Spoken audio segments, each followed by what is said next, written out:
Hi, my name is Georgia Taylor. I'm the project lead on the PICS Nutrition During Treatment and Beyond project. And today I'm going to be talking to you about the co-design of a resource to promote the critical role of nasogastric tube feeding in cancer treatment amongst adolescents and young adults. In 2021, PICS undertook a project to explore nutrition services in paediatric cancer care in Victoria. The scoping exercise identified current gaps and opportunities for improvement. Based on the findings, a working group including dietitians from Monash Children's Hospital, Peter MacCallum Cancer Centre and the Royal Children's Hospital commenced Phase 2 of the project with the aim of meeting 3 key objectives. This presentation focuses on the first objective, which was to co-design a tailored resource for adolescents and young adults that acknowledges the critical role nasogastric tube feeding can play in improving outcomes during cancer treatment, and a guide for healthcare professionals in providing preemptive education and support to patients. Findings from the scoping phase that led to this objective included dietitians described a prevalence of opposition to NG tube feeding amongst the AYA cohort. Consumer consultation suggested negative connotations regarding NG tube feeding.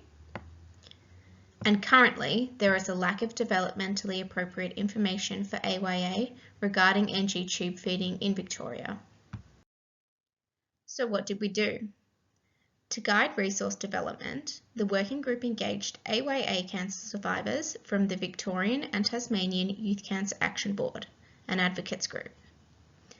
Members were invited to complete a survey and take part in a workshop to share their lived experiences, knowledge, and perceptions of NG tube feeding.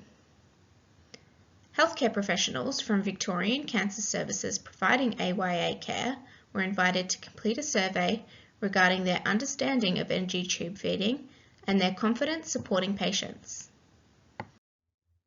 What did we find?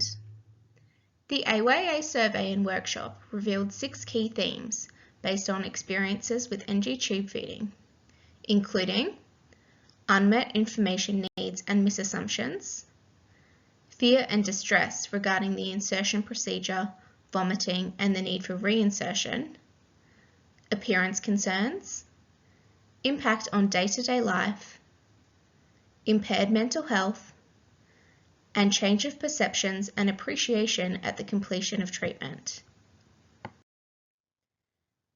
Adolescents and young adults identified key messages for the resource, with consensus that a video featuring survivors sharing their experience alongside healthcare professionals reinforcing information was the most suitable format.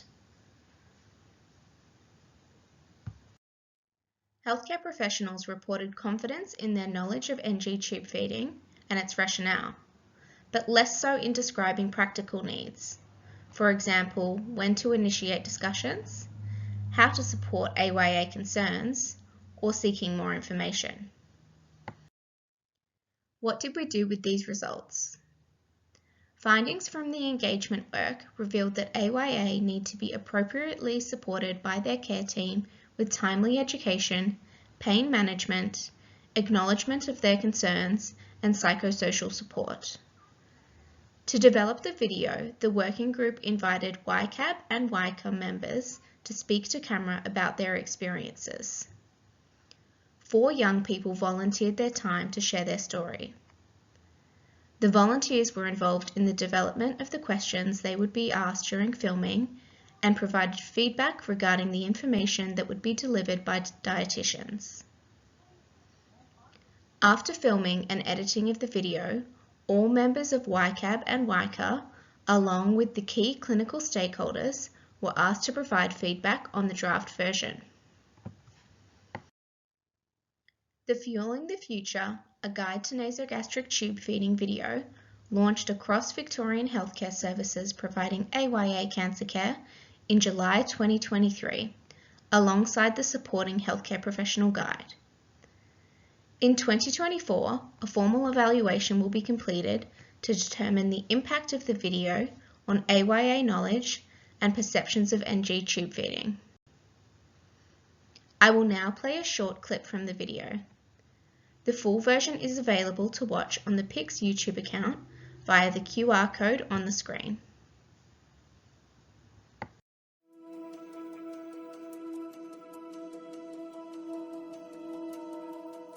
Many cancer patients may be unable to drink or eat enough to maintain good health during treatment. Good nutrition is important when going through cancer treatment.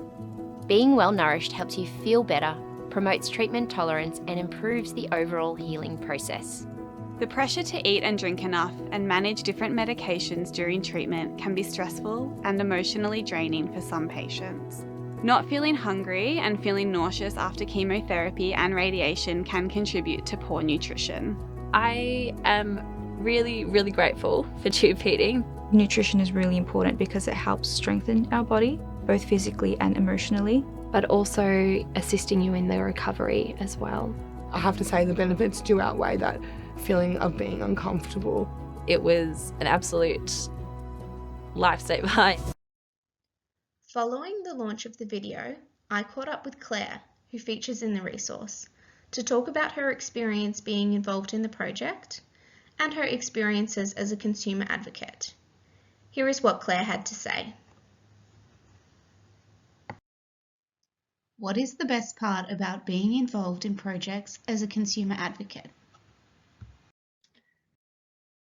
Yeah, feeling like I'm able to use my cancer experience to positively impact other cancer patients' lives. It's really rewarding knowing that I'm able to use what was the worst experience of my life to positively affect others, especially other young people like me, and sort of finding a little bit of maybe meaning or purpose almost with my experience. Yeah. Why is it important that the voices of adolescents and young adults are listened to when working to improve the care they receive during and after cancer treatment? I think it's really important because we have, as young patients, really a unique perspective on what it's like to, being the ones that are going through these treatments and these medicines and experiences, basically, where people like clinicians or the doctors or even carers and parents, they just can't understand on the same level that that we can. And again, we're the ones that are going through these experiences, and as young people, I think we really deserve the respect of having our voices heard from clinicians and scientists, because we're going through something extremely difficult that is really hard for anyone at any age, but we're also in that stage of our lives where we're either teenagers or young adults, and it's just a really difficult stage in our lives. And then you add that with a cancer experience, and I just think it's really important that we get the respect that we deserve, I think. You were involved in the Fueling the Future video. What was that experience like for you? Both really positive, but also pretty difficult at some stages, where it was hard talking about the feeding tube and my experience with that, because it was a really hard part of my treatment for a while, emotionally for me and for my parents and my family. So going through that sort of again in the video, when I was making the video, was pretty difficult at sometimes and emotional, but definitely for the most part, it was overall definitely worth it, really rewarding, more so than too difficult, because as hard as it was, thinking about how difficult it was for me, as a 15-year-old having a feeding tube, it did make me think more about the benefits really, and overall how it was a positive experience. And I know that, and I really like the idea that I'd be able to sort of share that with other young patients to make them know and understand like that overall it is like a really helpful thing. And yeah, I just wanted to help other young people like me know that it's just make them feel a bit more like comforted and just have a positive experience with feeding tubes in general. Yeah. I hope you enjoyed this presentation. If you have any questions or would like to provide feedback, please contact the PICS team via the email on the screen.